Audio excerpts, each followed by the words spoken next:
नमस्कार, ये Lalan top show है और मैं हूं सिद्धांत और आज बात करेंगे सेबी की चेयरमैन माधवी बुच के केस के बारे में। उनको आज संसद की कमेटी के सामने पेश होना था। मामला था हिंडनबर्ग रिसर्च द्वारा लगाए गए आरोप, लेकिन मीटिंग के कुछ एक घंटे पहले ही उन्होंने एक संदेशा भिजवाया कि वो मीटिंग में शामिल नहीं हो सकती हैं। क्या कारण थे ये जानेंगे और वो मीटिंग में आती तो उनसे क्या पूछा जाता, इस बारे में भी बात करेंगे। और फिर चलेंगे चुनावी राज्यों की ओर। यूपी में सपा और कांग्रेस के बीच उपचुनाव के दरमियान खटपट चल रही है, ऐसी खबरें हैं। जानेंगे कि कितनी सच्चाई है इन खबरों में और साथ ही जानेंगे कि भाजपा ने क्या सोचकर मैनपुरी की करहल सीट से अखिलेश यादव के बहनोई को टिकट दिया है। और फिर लेंगे हाल महाराष्ट्र का, जहां भाजपा की शीर्ष लीडरशिप टेंशन में है क्योंकि कयास हैं कि वहां सत्तारूढ़ महायुति में बागियों की भगदड़ हो सकती है। इसके बाद चलेंगे जम्मू कश्मीर, जहां गांदरबल में हुए आतंकी हमले का सीसीटीवी वीडियो सामने आया है, जिसमें आतंकियों की पहचान साफ दिख रही है। और साथ ही आई है एक और कायराना हमले की खबर। और फिर दिन की जरूरी सुर्खियां जानेंगे। बात शुरू करते हैं माधवी बुच से।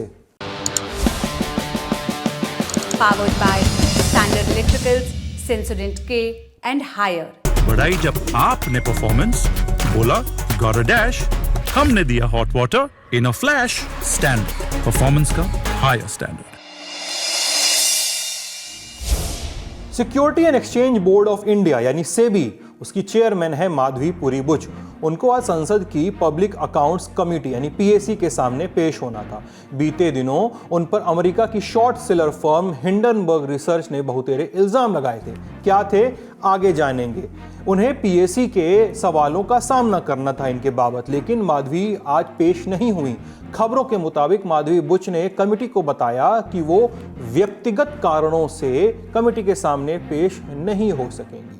इंडियन एक्सप्रेस में छपी लिज मैथ्यू की खबर के मुताबिक पीएससी के चेयरमैन केसी वेणुगोपाल ने कहा है कि चूंकि माधवी बुच ने मीटिंग में शामिल होने में असमर्थता जताई है, इसलिए मीटिंग को अगली तिथि के लिए टाल दिया जाए। केसी वेणुगोपाल ने यह भी कहा कि इसके पहले भी माधवी ने पीएससी के सामने पेश होने से छूट की मांग की थी, लेकिन उनकी ये अर्जी खारिज कर दी गई। उन्होंने कहा कि अर्जी खारिज होने के बाद उन्होंने पीएससी के सामने पेश होने पर सहमति जताई, लेकिन 24 अक्टूबर को सुबह 9:30 बजे हमें उनके दफ्तर से संदेश प्राप्त हुआ कि व्यक्तिगत कारणों की वजह से वो दिल्ली की यात्रा नहीं कर सकती हैं। मीटिंग तो आज नहीं हुई, लेकिन केसी वेणुगोपाल ने इस बात का ब्यौरा भी शेयर किया कि मीटिंग होती तो क्या होता। उन्होंने कहा कि आज का एजेंडा था कि नियामक बॉडी के कामों का रिव्यू होगा, इसलिए हमने सेबी के अधिकारियों को बुलाया था। Today morning 9:30, she informed that she is not in a position to travel to Delhi. But being considering a woman's request, we thought that it is better to postpone today's meeting for another day. Indian express की खबर के मुताबिक आज संसद के कानून द्वारा स्थापित नियामक संस्थाओं का रिव्यू होना था। कामकाज का लेखा जोखा देखने के साथ ही वित्त मंत्रालय और सेबी के अधिकारियों से मौखिक बयान लिए जाते, जिसमें माधवी बुच समेत सेबी के 3-4 अन्य अधिकारी भी आते। संचार और आईटी मंत्रालय और टेलीकॉम विभाग के अधिकारियों का भी मौखिक बयान लिया जाता। पीएससी पैनल के सामने माधवी बुच ने पेश होने से छूट तो मांगी ही थी। अब इंडियन एक्सप्रेस की खबर यह भी दावा करती है कि सेबी के अधिकारियों ने पैनल के सामने एक दरखास्त यह भी रखी थी कि माधवी बुच से पूछताछ करने के बजाय सेबी के अधिकारियों से ही पूछताछ कर ली जाए, लेकिन पैनल ने कहा कि माधवी बुच का पेश होना जरूरी है। इसके अलावा पैनल के सदस्यों के बीच आपस में ही राजनीतिक खींचतान भी चल रही है। क्या खींचतान है वो जानने के पहले पैनल की जानकारी लेते हैं कि कौन कौन है यहाँ पे। इसके सदस्य हैं, अध्यक्ष तो हैं कांग्रेस के सांसद केसी वेणुगोपाल, और बाकी सदस्यों में रविशंकर प्रसाद भाजपा से, निशिकांत दुबे भाजपा से, के लक्ष्मण भाजपा से, अनुराग ठाकुर भाजपा से, जगदम्बिका पाल भाजपा से, सुधांशु त्रिवेदी भाजपा से, सीएम रमेश भाजपा से, अपराजिता सारंगी भाजपा से, अशोक चौहान भाजपा से, तेजस्वी सूर्या भाजपा से, टीआर बालू डीएमके से, टी शिवा डीएमके से, शक्ति सिंह गोहिल कांग्रेस से, अमर सिंह कांग्रेस से, जयप्रकाश कांग्रेस से, सौगत राय टीएमसी से, शुवेंदु शेखर रे टीएमसी से, धर्मेंद्र यादव सपा से, मंगुंटा श्रीनिवासलू रेड्डी टीडीपी से, वी बाला शौर्य जनसेना से और प्रफुल्ल पटेल एनसीपी से शामिल हैं। अब इस पैनल में शामिल निशिकांत दुबे ने इल्जाम लगाए हैं कि कमेटी के अध्यक्ष केसी वेणुगोपाल अपने पद का दुरुपयोग कर रहे हैं। उन्होंने 5 अक्टूबर को लोकसभा के स्पीकर ओम बिरला को एक चिट्ठी लिखी। चिट्ठी की खास बात क्या है? उन्होंने कहा कि केसी वेणुगोपाल पीएससी के अधिकार क्षेत्र को दरकिनार कर और अर्थव्यवस्था को नुकसान पहुंचाने के लिए टूल किट के हिस्से के रूप में काम कर रहे हैं। पीएससी का कार्य भारत के नियंत्रक एवं महालेखा परीक्षक यानी कैग की रपटों और भारत सरकार के खातों की जांच करना है। ये निशिकांत दुबे के तर्क थे जो खबरों के हवाले से सामने आए हैं। अब पैनल में शामिल भाजपा नेताओं ने आज मीटिंग टलने के बाद मीडिया से भी बात की, सुनते हैं। मान्यता हम पार्लियामेंट्री कमिटीज, पीएससी या स्टैंडिंग कमेटी की प्रोसीडिंग की चर्चा बाहर नहीं करते। हमें इस बात की बहुत पीड़ा है कि chairman mister Venugopal of the PSC ने बाहर आकर बाइट भी दे दिया और सारी बातें कह भी दी। आज हम लोग बहुमत में थे पब्लिक अकाउंट्स कमेटी में, बहुमत के हमारे सारे मेंबर्स खड़े हैं और हम लोग की यही आपत्ति थी कि जो सुओ मोटो आपने फैसला किया कि आप क्या सब्जेक्ट लेंगे, वो किससे पूछ के किया। लेकिन पूरी बात हो गई, ये नहीं पता चला कि सेबी चीफ पर आरोप क्या है, वो भी आपको बता देते हैं। 10 अगस्त 2024 को अमेरिका की फर्म हिंडनबर्ग रिसर्च ने एक रिपोर्ट छापी। इस रिपोर्ट में इल्जाम लगाए गए कि सेबी चीफ माधवी और उनके पति धवल बुच ने देश से बाहर की कंपनियों यानी ऑफशोर एंटिटीज में हिस्सेदारी ले रखी है। हिंडनबर्ग ने इल्जाम लगाए कि ये वही कंपनियां हैं जिनका इस्तेमाल अडानी समूह ने अपने शेयरों में अपना ही पैसा लगाने के लिए किया है। ऐसा करने से अडानी समूह के शेयरों में के दाम बढ़े, ऐसे भी इल्जाम लगाए गए। सेबी अडानी समूह पर लगे पुराने कई आरोपों की जांच कर रही है। ऐसे में हिंडनबर्ग रिसर्च ने यह कहा कि चूंकि सेबी चीफ ने खुद अडानी समूह में पैसा लगाने वाली कंपनियों में हिस्सेदारी ले रखी है, इसलिए सेबी चीफ की पोजीशन हितों के टकराव से भरी हुई है। इस रिपोर्ट के जवाब में माधवी बुच और धवल बुच ने एक साझा बयान जारी किया। इस बयान में कहा गया कि हिंडनबर्ग ने जिस निवेश की बात की है वो साल 2015 में किया गया था। इस समय माधवी और धवल दोनों सिंगापुर में एक प्राइवेट सिटीजन के तौर पर रहते थे और माधवी को साल 2017 में सेबी का सदस्य बनाया गया था। ऐसे में निवेश का समय सेबी के सदस्य बनने से 2 साल पहले का था और नियमों के मुताबिक सदस्यता ग्रहण करते समय सेबी को सारे निवेशों के बारे में साफ तौर पर बता दिया गया था। लेकिन सेबी चीफ पर इल्जाम यहीं खत्म नहीं हुए थे। न्यूज एजेंसी रॉयटर्स ने 16 अगस्त के दिन एक रिपोर्ट प्रकाशित की। इस रिपोर्ट में पब्लिक डोमेन में उपलब्ध दस्तावेजों का हवाला दिया गया और कहा गया कि साल 2017 से 2022 तक के अपने सेबी में कार्यकाल के दौरान माधवी बुच ने अपने पति के साथ मिलकर चला रही एक कंसल्टेंसी फर्म से भी रेवेन्यू कमाया। रॉयटर्स ने कहा कि ऐसा करना सेबी के नियमों का उल्लंघन था। इसकी सफाई में माधवी ने कहा था कि इस फर्म को वो नहीं, उनके पति ही चला रहे थे और इसकी जानकारी सेबी को दे दी गई थी। इसके अलावा कांग्रेस पार्टी ने एकाधिक मौकों पर प्रेस कॉन्फ्रेंस करके माधवी बुच पर इल्जाम लगाए हैं। कहा है कि उन्होंने आईसीआईसीआई छोड़ने के बाद भी आईसीआईसीआई से ही कमाई जारी रखी है। ये कमाई उनके साल 2017 में सेबी सदस्य बनने के बाद भी जारी रही। ऐसे में इल्जाम लगाए गए और इन इल्जामों के मुताबिक साल 2017 से 24 के बीच ICICI bank, ICICI prudential employ stock ownership plan यानी ईसओपी से 16 करोड़ 80 लाख रुपए हासिल किए गए। कांग्रेस का दावा था कि बुच को सेबी चीफ के तौर पर मिलने वाली सैलरी से कहीं ज्यादा इनकम प्राइवेट बैंकों से मिली। इसके बाद आईसीआईसीआई बैंक ने एक बयान जारी किया, कहा कि माधवी को सैलरी नहीं, रिटायरमेंट के बाद वाले पोस्ट रिटायरमेंट बेनिफिट्स दिए जा रहे थे। लेकिन मामला यहां नहीं रुका। कांग्रेस ने एक और इल्जाम लगाया, कहा कि आईसीआईसीआई की ओर से दिए जा रहे post retirement benefit Madhavi Buch को दी जा रही सैलरी से बहुत ज्यादा थे। ये इल्जाम थे। 3 सितंबर 2024 इस दिन खबर आई कि सेबी के लगभग 500 कर्मचारियों ने वित्त मंत्रालय को एक शिकायती चिट्ठी लिखी है जिसका शीर्षक है अ कॉल फॉर रिस्पेक्ट। उन्होंने कहा कि सेबी में कामधाम का कल्चर विषैला है यानी टॉक्सिक है।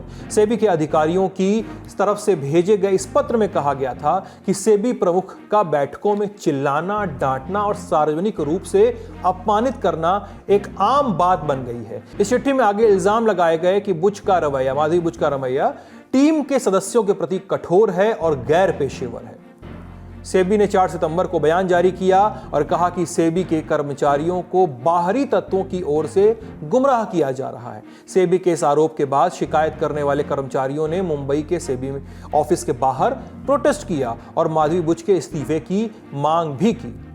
तो ये तो वो आरोप हो गए जिनके बाद माधवी बुच और सेबी की कार्यप्रणाली पर सवाल उठने लगे और फिर मुकर्रर हुई सुनवाई पीएसी के सामने, जो आज भी शुरू नहीं हो सकी। हमने पत्रकारों से समझी महीन बातें, आप भी सुनिए। पीएसी की बैठक जो है वो बुलाई गई थी सुबह 11 बजे के आसपास। जितने भी पीएसी के सदस्य हैं, बीजेपी, एनडीए और ओपोजिशन के जितने भी मंत्री थे, वो सभी उस बैठक में पहुंचे। और उसके बाद जैसे ही बैठक शुरू हुई तो केसी वेणुगोपाल ने एक बात सभी सदस्यों को ये बताई कि माधवी बुच जिनको आज आना था वो आज नहीं आई है। और आज सुबह 9:30 बजे ही उन्होंने केसी वेणुगोपाल को फोन करके बताया कि वो किसी कारणवश दिल्ली नहीं आ सकती हैं। और फिर केसी वेणुगोपाल ने ये बात भी कही कि भाई अगर वो नहीं आ रही है तो हमको मीटिंग को पोस्टपोन करना पड़ेगा, और जब भी वो अगली तारीख पर आती है तब हम पीएसी की मीटिंग करेंगे। और ये बात कहते ही केसी वेणुगोपाल वहां से उठकर और वहां से चले गए। ये जो रवैया था केसी वेणुगोपाल का, वो बीजेपी के और एनडीए के सांसदों को पसंद नहीं आया। और वो लोग वहां से उठ के जाने की बजाय पहले कुछ 15 से 20 मिनट तक वो लोग वहां बैठे रहे और वो इंतजार करते रहे कि मीटिंग दोबारा से शुरू हो, लेकिन बातचीत आगे बढ़े, लेकिन ऐसा कुछ हुआ नहीं।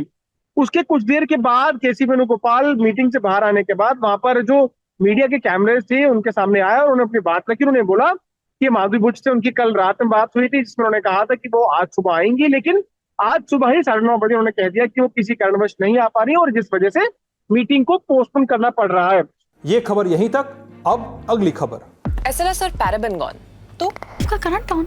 What then? इसके पोटेशियम आयंस करी टूट का करंट गॉन, लाइव का करंट ऑन। बात चुनावी राज्यों की और सबसे पहले उत्तर प्रदेश उपचुनाव की बात करते हैं। यहां की 9 विधानसभा सीटों में से कुछ पर भाजपा और बसपा ने अपने प्रत्याशियों की आज लिस्ट जारी कर दी है। भाजपा के प्रत्याशियों की बात करें तो मुरादाबाद की कुंदरकी से रामवीर सिंह ठाकुर, गाजियाबाद सदर से संजीव शर्मा, अलीगढ़ से खैर सुरक्षित सीट से सुरेंद्र दिलेर, मैनपुरी की करहल से अनुजेश यादव, प्रयागराज की फूलपुर से दीपक पटेल, अंबेडकर नगर की कटेहरी से धर्मराज निषाद और मिर्जापुर की मझवा सीट से सुचिस्मिता मौर्य को पार्टी ने टिकट दिया है। कानपुर की सीसा मऊ और मुजफ्फरनगर की मीरापुर विधानसभाओं पर अभी तक टिकट की घोषणा नहीं की गई है। इनमें से करहल प्रत्याशी अनुजेश यादव के नाम की चर्चा सुबह से हो रही है, क्योंकि रिश्तेदारी में वो सपा अध्यक्ष और लोकसभा सांसद अखिलेश यादव के जीजा लगते हैं। कैसे? मुलायम सिंह यादव के भाई हैं अभय राम यादव और अभय राम की बेटी हैं संध्या यादव। अनुजेश यादव संध्या यादव के पति हैं, यानी वो अखिलेश यादव के ही नहीं, आजमगढ़ से सांसद धर्मेंद्र यादव के भी जीजा हैं, क्योंकि धर्मेंद्र यादव भी अभय राम जी के ही बेटे हैं। और इसी सीट पर, इसी करहल सीट से अखिलेश यादव विधायक थे। साल 2024 में लोकसभा चुनाव जीतने के बाद उन्होंने इस्तीफा दे दिया, तो सीट खाली हुई, तो चुनाव हो रहा है इस पे, और अखिलेश यादव ने इस सीट पर अपने चचेरे भाई तेज प्रताप यादव को टिकट दिया है। भाजपा की ये लिस्ट एक और वजह से चर्चा में है। दरअसल बीजेपी की सहयोगी पार्टी निषाद पार्टी भी इस उपचुनाव में 2 सीटें मांग रही थी। वो 7 सीटों की सूची आई है, उससे साफ है कि निषाद पार्टी को अभी तक भी एक भी सीट नहीं दी गई है। पिछली बार कटहरी की सीट पर निषाद पार्टी का उम्मीदवार लड़ा जरूर था। इसके अलावा निषाद पार्टी के उम्मीदवार को भाजपा ने मझवा की सीट पर अपने सिंबल पर लड़ाया था। इसी आधार पर संजय निषाद दोनों सीट उस चुनाव में मांग रहे थे, लेकिन बीजेपी ने कोई सीट नहीं दी। इन नामों की घोषणा हुई तो आई राजनीतिक प्रतिक्रियाएं। सुनिए नेताओं ने क्या क्या कहा। भारतीय जनता पार्टी ने अपने प्रत्याशी घोषित कर दिए हैं और संगठन की दृष्टि से भी हमारी पूरी तैयारी है। हम लोग लंबे समय से विधानसभा उपचुनाव की तैयारी हमारी पार्टी कर रही है, तो हमारे सभी प्रत्याशी कल नामांकन करके और पूरी मजबूती के साथ जो हमारे कामकाज का लेखा जोखा है, हमारा रिपोर्ट कार्ड है हमारी सरकार का, एक कार्यकर्ता उसे लेकर घर घर जाएगा। और मुझे विश्वास है कि उत्तर प्रदेश की जनता का इन सभी विधानसभा उपचुनावों में भाजपा को योगी जी को आशीर्वाद मिलेगा। जब हमारे राष्ट्रीय अध्यक्ष जी ने सिंबल जारी कर दिया है तो उसमें कहना क्या है?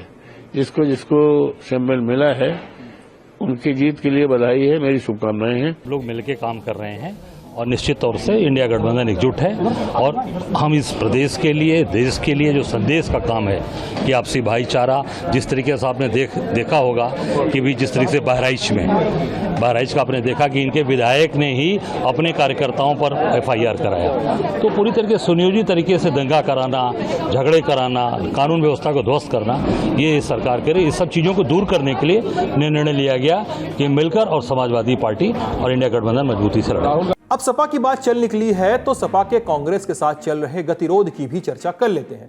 अंदर खाने की चर्चा है कि 9 विधानसभा सीटें हैं, इनमें से कांग्रेस पार्टी लड़ने के लिए मांग रही थी 5 और सपा 2 सीट से एक भी ऊपर देने के लिए तैयार नहीं है। ये दोनों सीटें हैं गाजियाबाद और खैर, और कांग्रेस आखिरी वक्त तक इस कोशिश में लगी रही कि सपा के खेमे से कम एक आध सीट और निकाली जा सके। आज तक में छवि कुमार अभिषेक की रिपोर्ट के मुताबिक 22 अक्टूबर की देर रात दोनों नेताओं में लंबी बातचीत हुई। बातचीत का एजेंडा क्या? पहला एजेंडा, कांग्रेस गाजियाबाद सदर सीट नहीं लड़ना चाहती है और दूसरा एजेंडा, कांग्रेस फूलपुर से चुनाव लड़ना चाहती है। लेकिन बातचीत से हल नहीं निकला। फिर उड़ती चिड़िया के हवाले से खबर आई कि कांग्रेस किसी भी सीट पर चुनाव नहीं लड़ेगी, सभी 9 सीटों पर सपा के प्रत्याशी होंगे। फिर 23 अक्टूबर की रात अखिलेश यादव ने एक्स पर लिख भी दिया कि बात सीट की नहीं जीत की है। इस रणनीति के तहत इंडिया गठबंधन के संयुक्त प्रत्याशी सभी 9 सीटों पर समाजवादी पार्टी के चुनाव चिन्ह के साइकिल पर चुनाव लड़ेंगे। वहीं 24 अक्टूबर को भी अखिलेश यादव ने राहुल गांधी के साथ तस्वीर ट्वीट करके एका दिखाने की कोशिश की। टिप्पणीकारों ने मतलब निकाल लिया कि जम्मू कश्मीर की तरह उत्तर प्रदेश में भी कांग्रेस पार्टी की नहीं चली, इसीलिए ऐसे बयान आए। इंडिया गठबंधन 9 की 9 सीटों पर चुनाव लड़ रहा है। सिंबल हमारे लिए महत्वपूर्ण नहीं है, हमारे लिए महत्वपूर्ण भारतीय जनता पार्टी के कुशासन का अंत है। हमारे लिए महत्वपूर्ण जो लोग बहराइच का दंगा करा रहे हैं उनका खात्मा जरूरी है। हमारे लिए इम्पोर्टेंट ये है कि कहीं न कहीं देश में सुरक्षा हो, शांति हो, संविधान की रक्षा हो और देश में बहुदलीय लोकतंत्र सलामत रहे। और जिस तरीके से जाति जनगणना के विरोधी लोग, आरक्षण के विरोधी लोग लगे हुए हैं, उनके खिलाफ इंडिया गठबंधन एक है। और कुछ ही देर में सपा ने गाजियाबाद और खैर में भी प्रत्याशी डिक्लेयर कर दिए। सारी बहसों पर विराम लगा दिया। गाजियाबाद से सिंहराज जाटव और खैर से चारू कैन को टिकट दे दिया गया। इसी उपचुनाव में बसपा ने भी अपने प्रत्याशी उतारे हैं। कटेरी से अमित वर्मा, फूलपुर से जितेंद्र सिंह, मीरापुर से शाहनजर, सीसामऊ से वीरेंद्र शुक्ला, करहल से अवनीश शाक्य, कुंदरकी से रफ्तुल्ला, गाजियाबाद से परमानंद गर्ग, मझवा से दीपक तिवारी। बस खैर विधानसभा पर बसपा ने अपना प्रत्याशी डिक्लेयर नहीं किया है। अब बात करते हैं महाराष्ट्र की। यहां पर सत्तारूढ़ महायुति के बीच सीट शेयरिंग तो लगभग तय तो हो ही गई है। हमने आपको कल के लल्लन टॉप शो में बताया था कि सीट शेयरिंग को लेकर एनसीपी अजित पवार, शिवसेना शिंदे गुट और भाजपा के बीच एक अंडरस्टैंडिंग डेवलप होने के बाद भाजपा को छोड़ बाकी दोनों पार्टियों ने कुछ प्रत्याशियों की लिस्ट जारी कर दी है। लेकिन आज एक रोचक घटनाक्रम सामने आया। अचानक से टीवी चैनलों पर खबर चली कि मुख्यमंत्री एकनाथ शिंदे और डिप्टी सीएम अजित पवार दिल्ली में गृह मंत्री अमित शाह से मीटिंग कर रहे हैं। एक और खबर आई कि एकनाथ शिंदे डिप्टी सीएम देवेंद्र फडणवीस से मुंबई में मीटिंग कर रहे हैं। ये सारी खबरें थीं। अचानक जब मीटिंग होने लगती है तो चर्चा होने लगती है। चर्चा इस बात की भी हुई कि क्या टिकट घोषित होने के अगले ही दिन क्या कुछ बागियों ने सिर उठाया है, क्योंकि शाम ढलते ढलते तो एक खबर तो आ ही गई थी कि एनसीपी अजित पवार के मुंबई अध्यक्ष छगन भुजबल के भतीजे समीर भुजबल ने पार्टी से इस्तीफा दे दिया और नंदगांव विधानसभा से पर्चा दाखिल भी कर दिया। कहा जा रहा है कि समीर इस सीट से खुद चुनाव लड़ना चाह रहे थे, लेकिन सीटों की जो कोटेदारी होती है ना, बढ़ती है आपस में सीटें पार्टियों के बीच में, तो उसमें यह सीट शिवसेना शिंदे गुट के पास चली गई और वो एनसीपी के नेता ठहरे। लिहाजा उन्होंने सुहास कांदे को टिकट दे दिया बीजेपी ने, जिसके बाद समीर नाराज हो गए और दे दिया उन्होंने इस्तीफा। हमने पत्रकारों से पूछा कि महाराष्ट्र में असल गेम क्या चल रहा है। सुनिए उन्होंने क्या ब्यौरे साझा किए। देखिए, गृह मंत्री अमित शाह के घर पर जो है महाराष्ट्र में सीट शेयरिंग को लेकर जो है लगभग 4.5 घंटे के करीब जो है ये बैठक चली और इस बैठक के अंदर ये तय किया गया है कि 23 सीटें जो फंसी हुई सीटें थी, जिसमें ये लगता था कि ज्यादातर सीटों पर तीनों ही पार्टियां जो है वो दावा कर रही थी कि ये सीट उनके खाते में जानी चाहिए। उसको लेकर बैठक हुई और ये कहा गया कि कहीं ना कहीं भारतीय जनता पार्टी इस बात को लेकर बहुत चिंतित है कि तीनों ही दलों में जिन सांसदों के, जिन लोगों को टिकट नहीं मिला है, जिन विधायकों को टिकट नहीं मिला है, या जो नेता चाहते थे कि उनको टिकट मिले लेकिन उनको टिकट नहीं मिल पाया है, या जिन सिटिंग विधायकों के टिकट कट गए हैं, वो तमाम जो लोग हैं वो रेबल ना हो जाए, वो जो है विद्रोह ना कर दें और वो निर्दलीय पर्चा ना भर दे। इसको लेकर तीनों पार्टियों को काम करना पड़ेगा, अपने नाराज नेताओं को मनाना पड़ेगा। अजीत पवार के यहाँ 6 सिटिंग विधायकों को टिकट नहीं मिला है। एकनाथ शिंदे के यहाँ जिन सिटिंग विधायकों को टिकट नहीं मिला है वो लोग बागी हो सकते हैं। भारतीय जनता पार्टी में भी कुछ सिटिंग विधायकों के टिकट जो है वो काटे गए हैं। तमाम ऐसे बहुत से लोग हैं जिनके टिकट काटे गए हैं, तो वो भी बागी होंगे। और जो विधायक नहीं है या वो ये चाहते हैं कि उनको टिकट मिले, उनको टिकट नहीं मिलेगा, तो कहीं ना कहीं बागी स्वर जरूर आते हैं।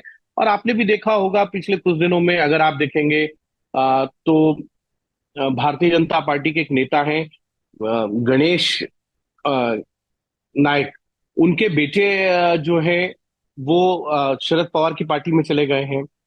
तमाम ऐसी कई घटनाएं और ऐसे एग्जाम्पल हैं। अगर जिनके टिकट कटेंगे, जिनको उम्मीद है, वो बागी भी हो सकते हैं। अब देखना यह है कि मनाने की जो प्रोसेस है वो कैसा रहेगा। दूसरी ओर महाविकास अघाड़ी में शामिल एनसीपी शरद पवार को भी सुप्रीम कोर्ट ने आज झटका दिया है। सुप्रीम कोर्ट ने आज आदेश दिया है कि एनसीपी का चुनाव चिन्ह जो घड़ी हुआ करता था वो अजित पवार गुट के पास ही रहेगा। जस्टिस सूर्यकांत, जस्टिस दीपांकर दत्ता और जस्टिस उज्जवल भुइयां की बेंच ने 24 अक्टूबर को फैसला दिया है, आदेश दिया है कि चुनाव चिन्ह यूज करने के साथ ही अजित पवार गुट ये भी सुनिश्चित करेगा कि वो हर बैनर विज्ञापन पर यह मेंशन करे कि पार्टी का पूरा मामला सुप्रीम कोर्ट में विचाराधीन है, जिस पर अंतिम फैसला आना अभी बाकी है। दरअसल जुलाई 2023 में अजित पवार ने एनसीपी के कुछ विधायकों के साथ लेकर पार्टी को छोड़ दिया था और तोड़ भी दिया था और नई पार्टी बनाई थी एनसीपी अजित पवार गुट। इस गुट को विधानसभा स्पीकर और चुनाव आयोग ने मान्यता दी। साथ ही एनसीपी का जो चुनाव चिन्ह हुआ करता था परंपरागत घड़ी, उसको इस्तेमाल करने की भी इजाजत दी। शरद पवार गुट को बदले में तुरही बजाते आदमी का चुनाव चिन्ह मिला था। इस फैसले को शरद पवार गुट ने सुप्रीम कोर्ट में चैलेंज किया। कोर्ट ने चुनाव आयोग के फैसले पर स्टे लगाने से इनकार करते हुए सुनवाई जारी रखी और आज ये आदेश आया है। इस खबर में फिलहाल इतना ही। अब अगली खबर।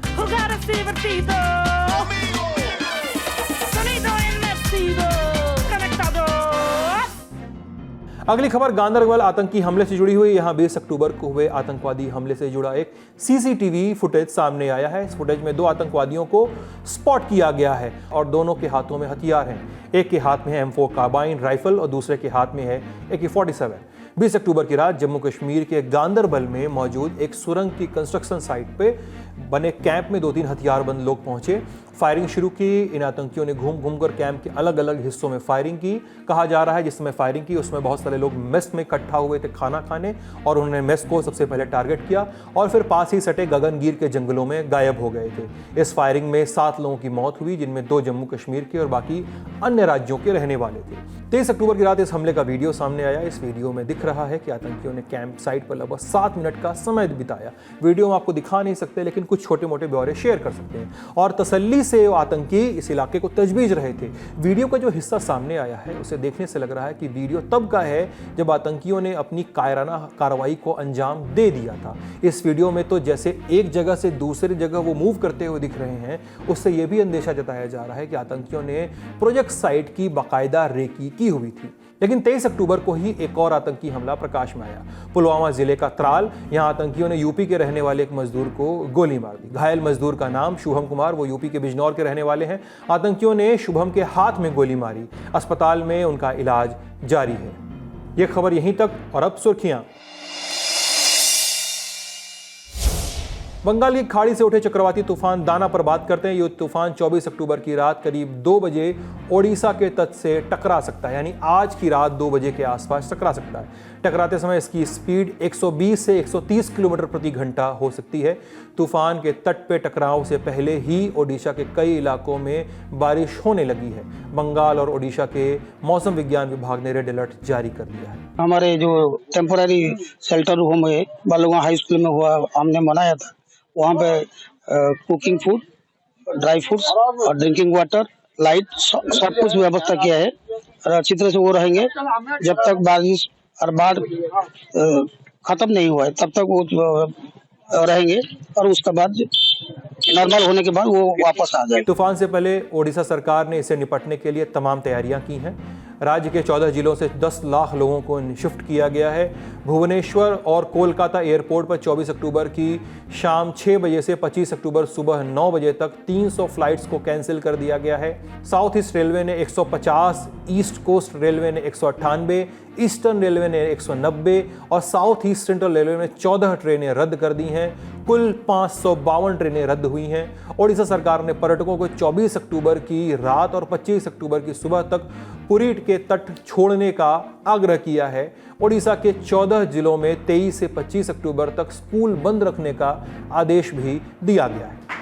ताज़ा अपडेट के मुताबिक 7 राज्यों में इस दाना तूफान का असर हो सकता है। ओडिशा, पश्चिम बंगाल, आंध्र प्रदेश, झारखंड, छत्तीसगढ़, बिहार और तमिलनाडु, इन सभी राज्यों में खासकर ओडिशा और पश्चिम बंगाल में सरकारों ने तैयारियां होने का दावा किया है और नागरिकों से सतर्क रहने को कहा है। अगली सुर्खी, विमानों को बम से उड़ाने की धमकी पर 24 अक्टूबर को 85 विमानों को एक साथ धमकी भरा अलर्ट भेजा गया। पुलिस धमकी देने वालों का पता लगाने की कोशिश कर रही है, लेकिन अब तक कोई गिरफ्तारी नहीं हो पाई है। जिन उड़ानों को धमकी मिली है उनमें आकाशा एयर, एयर इंडिया, इंडिगो और विस्तारा शामिल हैं। पिछले 9 दिनों में दिल्ली पुलिस ने 90 से ज़्यादा नेशनल इंटरनेशनल उड़ानों को बम से उड़ाने की धमकियां दर्ज की हैं। FIR भी दर्ज की है। आज तक ने एक वरिष्ठ पुलिस अधिकारी के हवाले से बताया है कि धमकी वाले मैसेज X पर मिले थे, जिन्हें बाद में अधिकारियों ने खारिज कर दिया था। पहली धमकी 16 अक्टूबर को बेंगलुरु जाने वाली आकाशा फ्लाइट के लिए आई। इस विमान में 180 से ज़्यादा यात्री सवार थे।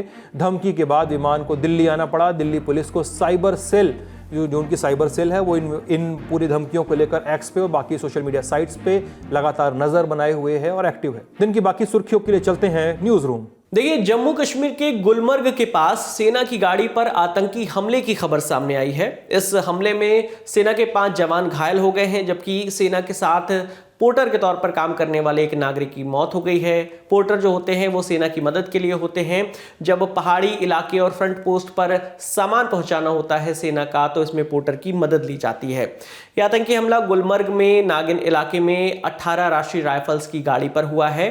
सेना की गाड़ी जो है वो बोट पाथरी से आ रही थी, जो कि LOC से करीब 5 किलोमीटर दूर है। इसी दौरान आतंकवादियों ने हमला कर दिया था। इस हमले के बाद सुरक्षा बलों ने इलाके को घेरा और आतंकियों की तलाश जो है वो शुरू कर दी है। बताया जा रहा है कि आतंकियों ने घात लगाकर सेना की गाड़ी पर हमला किया है। सेना, पुलिस की क्विक रिस्पांस टीम घटनास्थल पर पहुंच चुकी है। पिछले दिनों में कश्मीर में बाहरी मजदूरों पर हमले की घटनाओं में भी इजाफा हुआ है। गुरुवार सुबह की अगर बात करें तो पुलवामा जिले के त्राल इलाके में आतंकवादियों ने उत्तर प्रदेश के एक मजदूर को गोली मारकर घायल कर दिया था। फिलहाल उसका अस्पताल में इलाज चल रहा है। आज का ललन टॉप शो यहीं तक। अपना ख्याल रखिए, मस्त रहिए, स्वस्थ रहिए। Good night.